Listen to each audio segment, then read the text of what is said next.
Hello, everyone, and welcome to GMU's second match of the night. This is Overwatch, of course. If you're figuring that out now, I'm sorry, but also I'm not, because you should enjoy some Overwatch. I don't know why you would have thought it was anything else. Anyway, tonight is a Mace match against Hood College. I'm Hamster Quest, joined here by the Griffin. Ooh, hey, that's me. I mixed it up on you. It's all right. I like that. A little bit of spice to it. We're going to be hanging out on Blizzard World to start off today. Kind of a interesting pick here. Not something we normally see, but I'm excited nonetheless. Maybe get some variation to the play here. I'm excited to see that. Oh, no. I didn't download the asset for Hood College. So we're just going to not have one. I'm so sorry. I even asked them beforehand. They got my stream link and everything. I'm so sorry, Hood College. Anyway, that's who we're playing against. George Mason starting off on the Orisa comp. A little bit of spam composition with all sorts of neato characters to watch out for now. The Soldier, the Genji.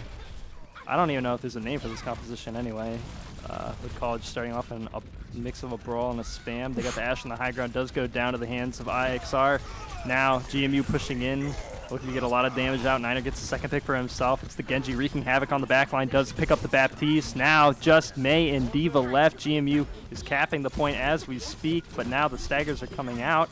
Unfortunately, May finally goes down, and Hood College will not defend that point. GMU fortunately takes it.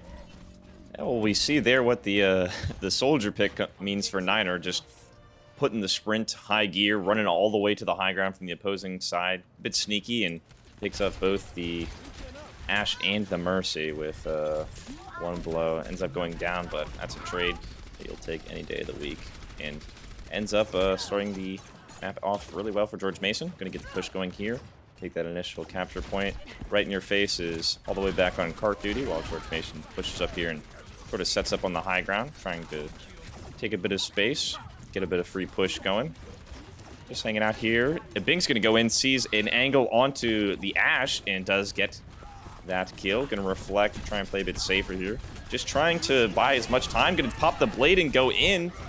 The immortality field goes up, but it doesn't last for long. Bing's slicing and dicing. Going to just get one, but puts a ton of damage down onto Hood College, and that's going to be the wipe.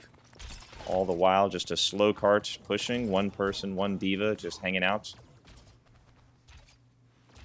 Just hanging out. And, I thought a big just hanging out, slow pushing this. There.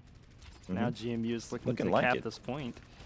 They have the bongo available. The college doesn't have any ults to work with. They do get the window and the May ult just now, but it's too late. GMU is going to pick up that point. They're going to push in now.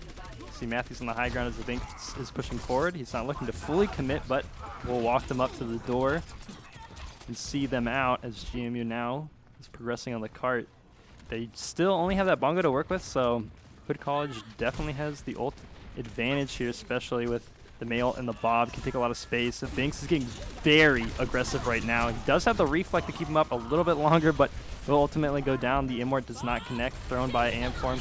And now the Bob is thrown out, right? He's actually going to body block that a little bit, so its LOS gets denied, and Zapet is going to quickly just discord and destroy that. Niner now has the copy available. GMU looking to get aggressive, going to throw in the bomb first. The Maywall comes out, but it doesn't save Mercy for Hood College. Now the May ult coming out as well, but Niner is on the back line, ready to pull the trigger. He copies the Ashe, which he's been performing fantastically on today. Now he's going to get the Bob, going to throw that as well. GMU just pushing on the front line, and Hood College, no hope of holding this cart, at least until they respawn. Yeah, Niner on another famous flank mission there. Gets a lot done in the back line. Great job from him. Going to be pushing them back to their spawn and making sure that George Mason can get as much push on this cart as they can while the enemy team is regrouping. Coming out here, got a couple ults to work with. Popping the Valkyrie early on the side of Hood Esports, or Hood College. Going to pop the window as well. He's trying to get their way out of their spawn, but Binks is going to answer with the blade. Gets two and creates enough space for George Mason to just keep pushing all the way to the end point. My goodness. I was not exactly expecting that from George Mason. They made the swap off of the Soldier to the Echo, I guess He felt like he was going to get more value on that, and it did turn out that way. There was a second point, where they were very, very close to, I guess, not holding. Had Hood College had some sort of game plan to just get aggressive with their ultimates when they had the advantage, but they didn't have a Lucio. I think specifically might have been the key. They had a bit of a brawl composition there with the Reinhardt. At least if they were able to close the distance, get the Mei in there, and get the ult, they might have been able to hold second point, but that was just not the case on the composition they were on, unfortunately. So GMU was able to kind of roll the map there. Yeah, Binks just playing so aggressive, and Hood College not able to take him down, being very evasive. They sort of answer it once we get into third point with that Mei wall, but George Mason able to tough things out and eventually come up with the full push there. Plenty of time remaining on the clock as they're going to saddle up for defense here. Running a bit of the Far Mercy themselves here, along with the ball. Going to be trying to take advantage of the open sight lines for Farah on this first point here. Yeah, we'll see how it works out for them. I have the new picture available here. We're gonna, there you go, Hood College. I'm sorry about that. There you go, you got your picture now. Let's see if that changes your gameplay. Now, GMU. You're taking power for them, not giving them their image. I'm sorry, it's the caster curse in some sort of respect. Anyway, and maybe, I don't know, maybe they're watching the stream. They pull out the Lucio here. I love this composition they're pulling out. Matthew probably has to respect that there. He gets booped out. Does not want to go back in there. There's the Mei available and just a full brawl composition available on Hood. Ibinks is going to find that pick on BAP, the one clip. He has to watch out for this Cassidy, though. Does force him out. He doesn't have the recall available, so George Mason's looking to get a little bit aggressive to kind of alleviate the tension, alleviate the pressure that is on Ibinks right now, and they do make quick work of Hood College there. Niner doing his damage on that Matthew engage. Yeah, Matthew initially gets booped out there, and I think Hood College maybe thinks that they've dealt with the flank, but the Binks keeps on, is sneaky, and gets that Baptiste frag early, finds the pick, and then they're all looking back at them like, hey, there's another flanker, we got to take a Binks out now. And that's when the rest of George Mason capitalizes, catches them with their heads turned, and is able to clean sweep that fight. Yep, GMU now holding with the barrage. He's looking to get in. The Diva is there to DM, so unfortunately Niner does go down. He gets a little bit of damage off. The Immort is forced, and so it's kind of up to Binks to get some value here, but unfortunately the Cassidy is there to kind of force him out, but he connects the pulse bomb, even though thrown on the bomb, or thrown on the ground. Cassidy can't get away in time, so Hood College now playing with a member down. They are going to try to push forward, but they walk into Matthew's mines. He's able to throw out, so Hood College not quite choosing whether to stabilize or engage. They're not committing an ultimate. I think the beat maybe should have been thrown out there if they really wanted to full commit. I'm missing some Matthew footage right now. He does pick 2 on the escape, so GMU just kind of having their way with Hood College, finding the openings to get the value. And I do think that they've got a good idea here. If the Fair Mercy is a problem from George Mason picking up the Soldier and the Cassidy, going to run that double hit scan and try to shoot Niner out of the sky. But speaking of the sky, Niner's not even playing on it, playing more like a Soldier would in TF2, just sort of sitting on this high ground and firing rockets into the choke point that Hood College is going to have to get through if they want to get any points here. Oh, and a big bomb from a Binks. Going to take out both the Cassidy and the Baptiste. Niner going to fire in some more rockets and get 2 for himself as well. Just cleaning up the last 2 main tanks here has the Binks and Diva going to get demeched on their way to spawn. The Binks and Matthew had a nice fun flank there and going to return to point, leaving Diva in her little baby form.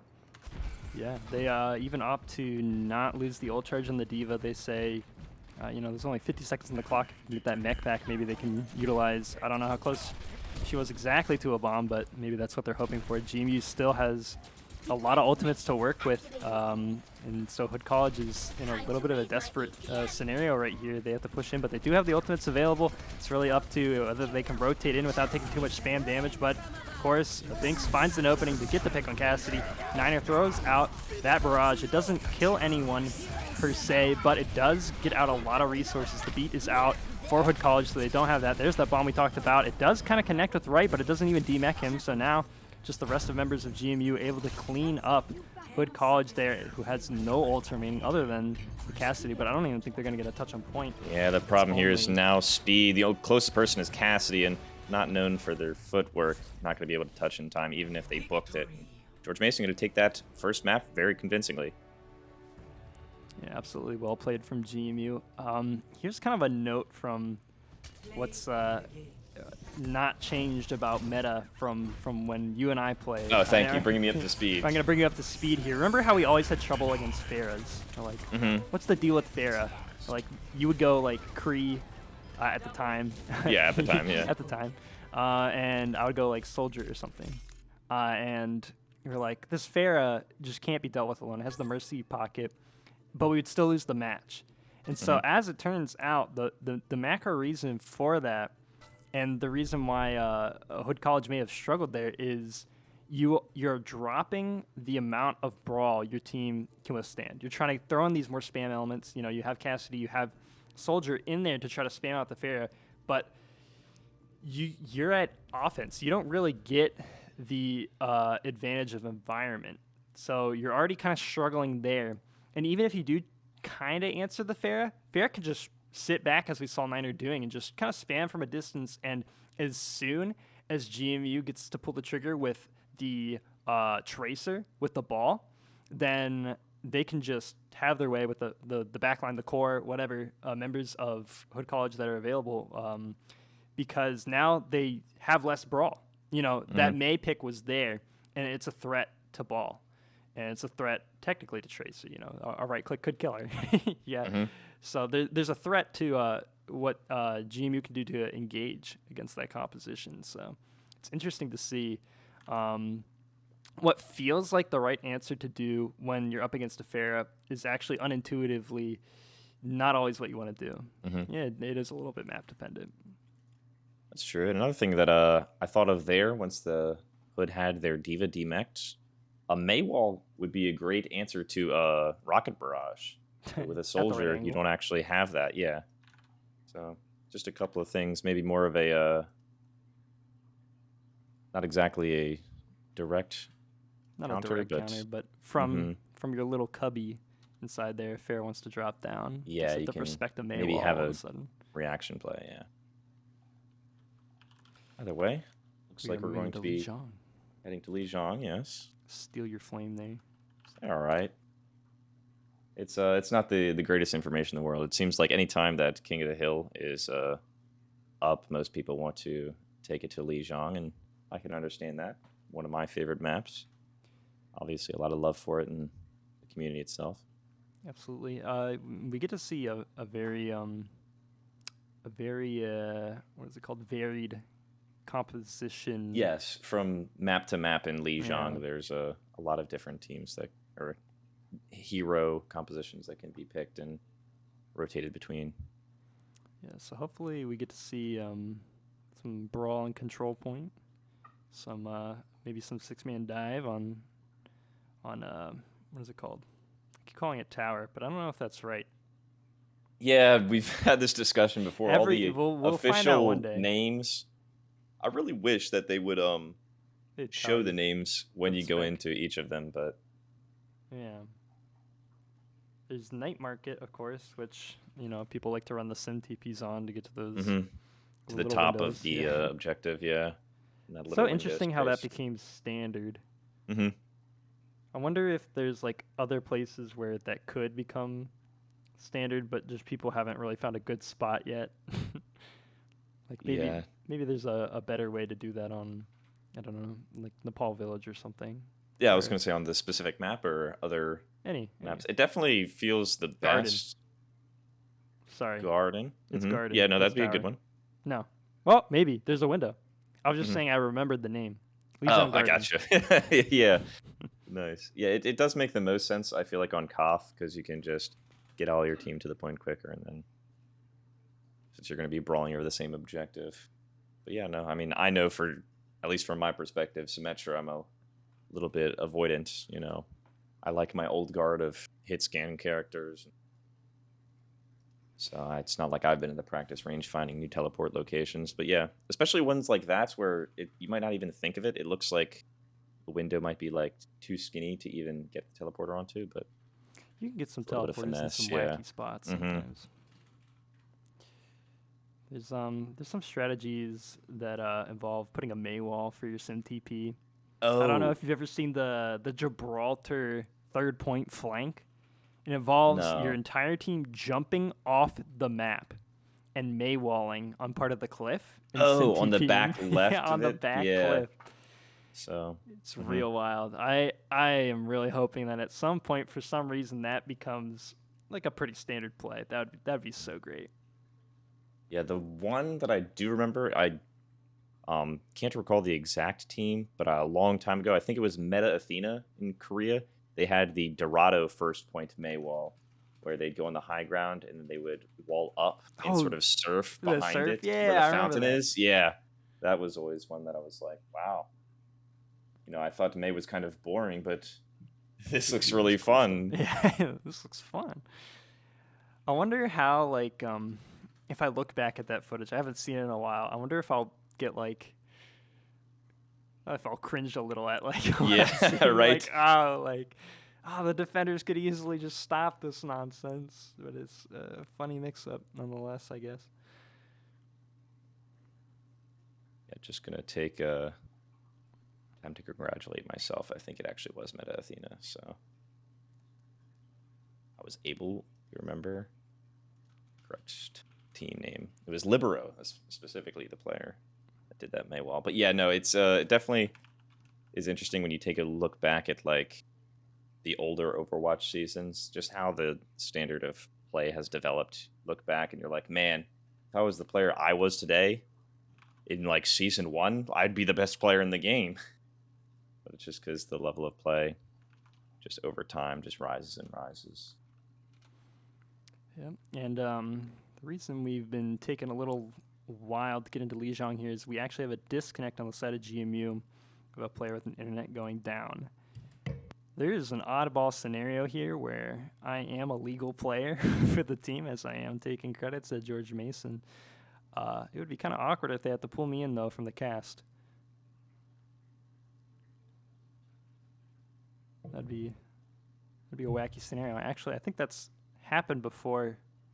Where am I remembering that? Oh, you know what? I uh, I uh, I managed a team over the Mm-hmm. last year a little bit called Quest Esports, and here, wait, I gotta enlighten them.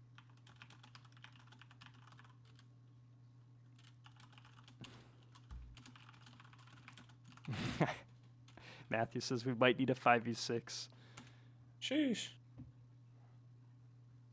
Um, be, I am kind of interested whether GMU can pull out the 5v6 win, but I think it'd be much Yeah, smarter it'd probably be to better to not pull in to. a sub. Yeah. Let's not play those cards. Let's not roll those From dice. a casting spectator perspective, maybe, but unfortunately on the desk here we are a bit biased. We are streaming specifically for George Mason, Yeah, so true. though we do try sort of to be nice and not show our biases in the cast. We Yeah. in our best We interest don't for George Mason. try not to flame the other team. Yeah, Mm-hmm. it may be in the best interest of George Mason after all not to do that. Mm-hmm.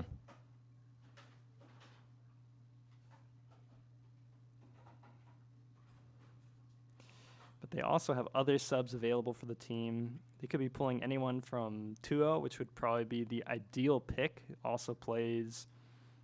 He's a flex support main, but The flex. can play main support, which is Zap's role, who have disconnected.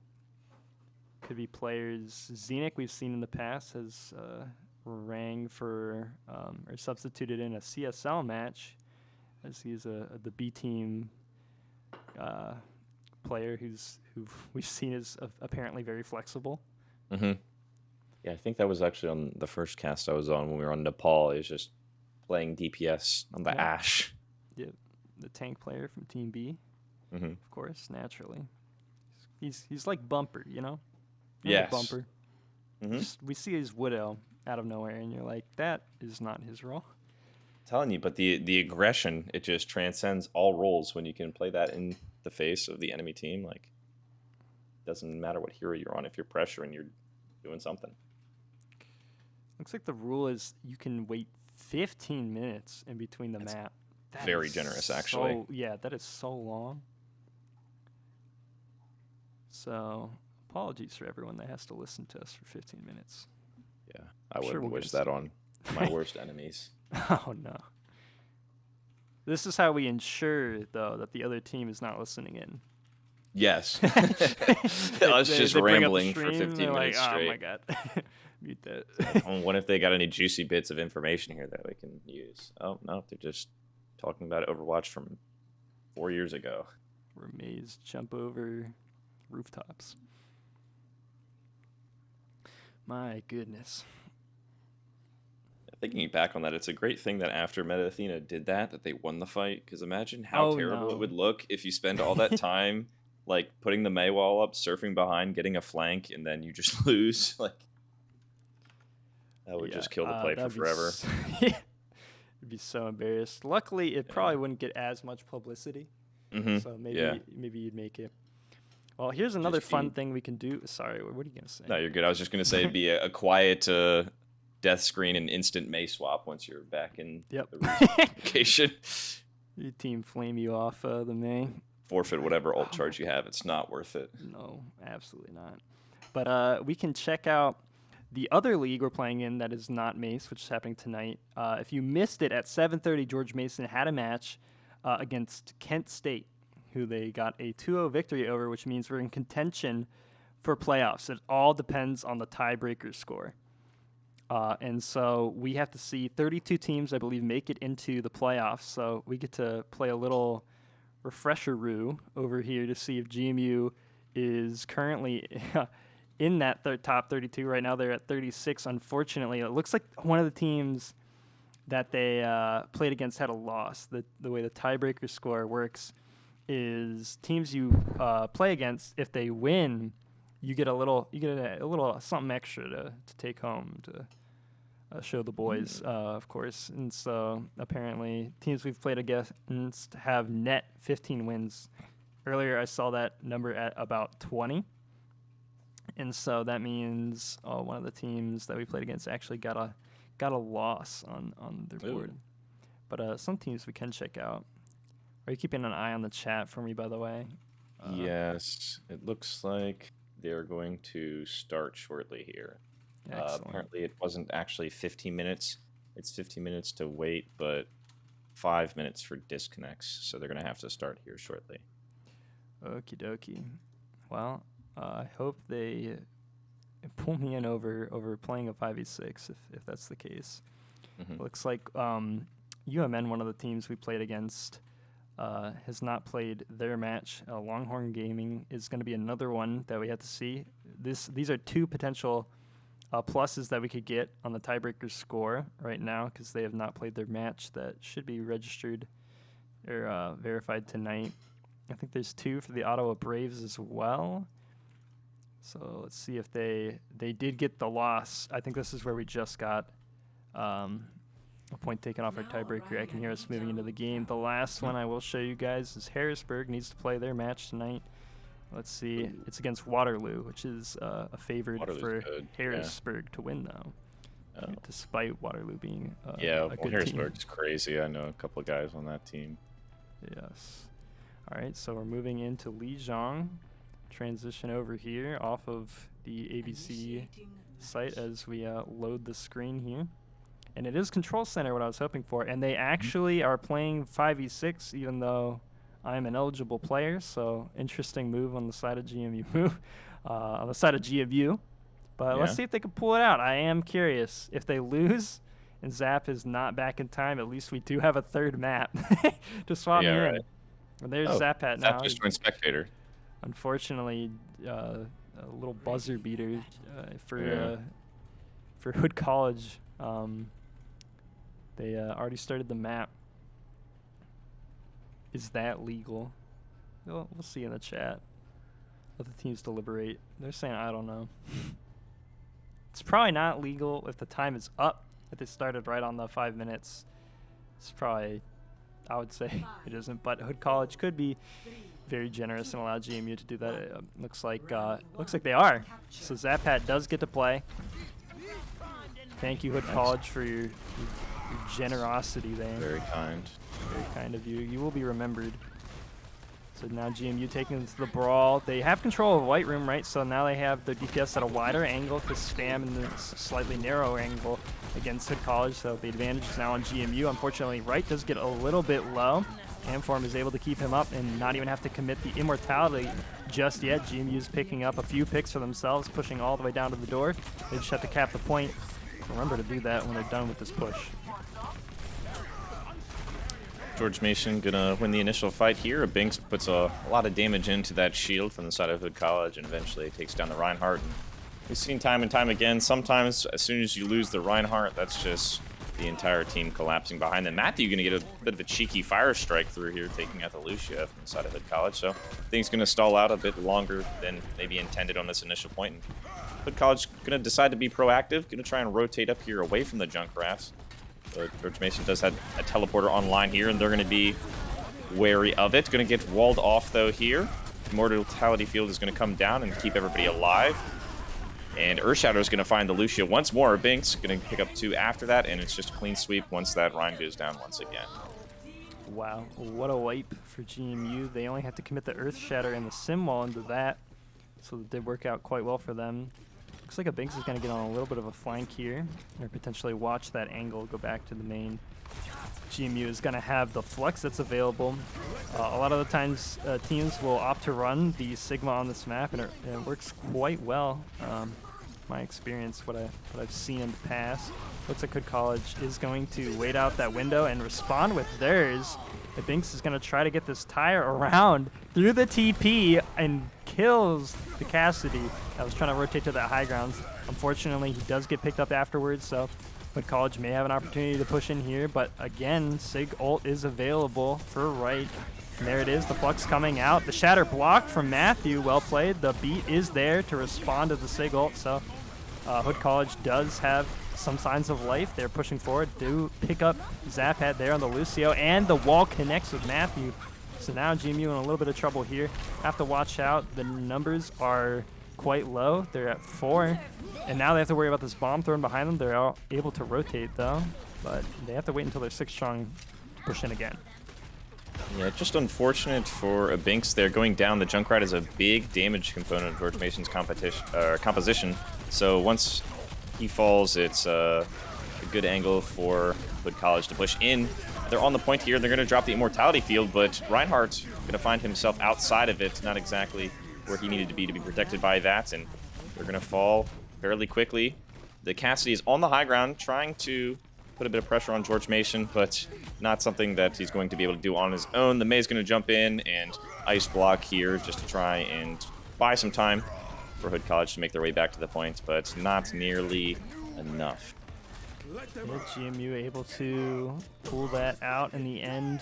They had that little bit of scary scenario where a Binks did get picked, as you mentioned, and they have to rotate back to the point. But they were able to regroup pretty quick. Of course, the Sin TP was there, and they had a few ultimates to work with. I think the Sim Wall, and what else was it? They stopped the Cassidy High Noon, which was a big component in the victory of that fight, just denying him from being able to do much of anything. Yeah, and I think another thing to mention there is George Mason's ability to sort of realize that the fight may not be able to be in their favor anymore and backing off.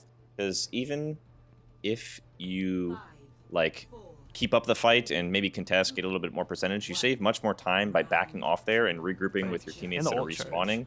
Yeah, and you save the ult charge as well, so.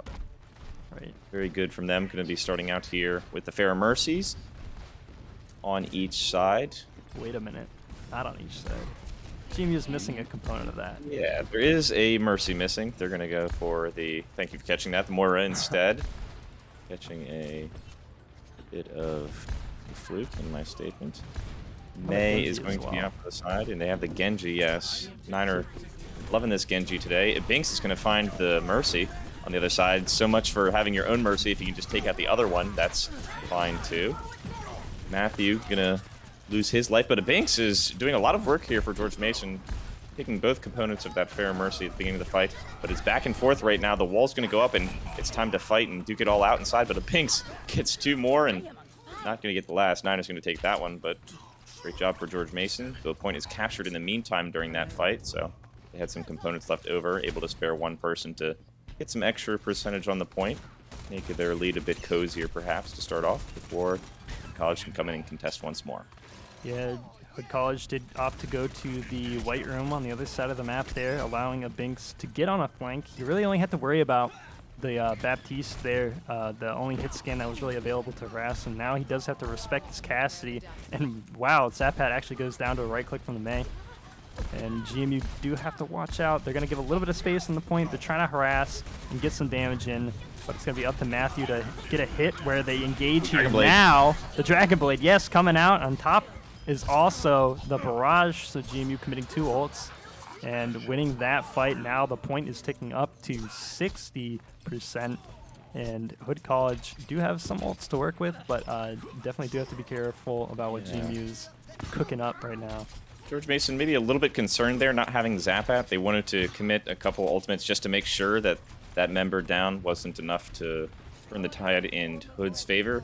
The Barrage and the Dragon Blade both committed, maybe not needing both, but better safe than sorry in this case. Niner's going to be on the flank here, looking for an angle on one of the supports. Matthew's going to jump in with him. Not going to find anything initially, and the Blizzard's going to go down here. Oh, Shattered does nice. That's going to get a double boot from Zapat as well in the back of that. I can't believe just add insult to energy. If GMU wins this fight right here, they will continue their undefeated run in MAEC. Of course, they do. No touches available on the side of Hood College there. I believe that puts us at 5-0. Not a single map dropped. George Mason is absolutely dominating the MAEC league right now. Binks is going to run away with that play of the game here. Nice takeaway. Oh, this is when the Shatter connects. That was a big play. Yeah, a lot of members down here from that one. It's just free pickings for Binks. Just like that, we are done with Overwatch for tonight. Hope you guys had a lot of fun over the past 2 days. You got 4 games of Overwatch, so that's kind of a good deal, honestly. Not every weekend you get that, and in fact, now that 2 regular seasons are done with CSL and ABC, we may not get any more ABC games. We can check one more time on the Game Battles website to see where GMU's tiebreaker score is currently, but that's going to be it for tonight otherwise. So let me bring that up. Do you have any comments about that game? Will I bring that up? Yeah, it was just a nice showing from George Mason. They, once again, always impressing me with their ability to work together as a team and sort of playing off the back of other members' ultimates that are going off and taking space together. You could see there Binks is really comfortable in the Genji, maybe because so confident that Matthew on the ball is going to meet him there at the back line. Just a great job overall. A lot of teamwork, and it shows when the game goes as well as it did for George Mason. Yeah, GMU has just been playing absolutely phenomenally this weekend. In fact, other than the match against ODU, they didn't drop a single map this weekend, so they've been playing quite well. Hopefully, they get a chance at playoffs here. I think we saw them down at 35. Unfortunately, GMU has fallen down to let's see how to pronounce this, 37th. We got an extra TH there. So we still are at the 19 tiebreaker score. It looks like probably Harrisburg, Longwood, and UMN maybe haven't played their matches yet or haven't reported it. So keep an eye on this website. Again, it's posted in the Discord. I'm sure that link is below the stream as well. So join us, have a conversation, and watch the GMU stonks as we try to hold the line and return to 32nd to get a chance to play some more Overwatch and ABC playoffs. But otherwise, that'll be it for tonight. I've been Hamster Quest, still am, joined by Griff. Yeah, always a pleasure to be on the cast with my boy Eric here. And I guess we'll see you next week for at least an at least an MAEC match, because that regular season I think is still going on. Otherwise, it will be CSL playoffs, which we'll have to get a schedule and come back to you guys with that one. But do follow the stream, get notifications, follow the Twitter, and join the Discord to find out exactly if you want to really stay on top of when that next game will be. Otherwise, just stay tuned, and we'll see you guys then.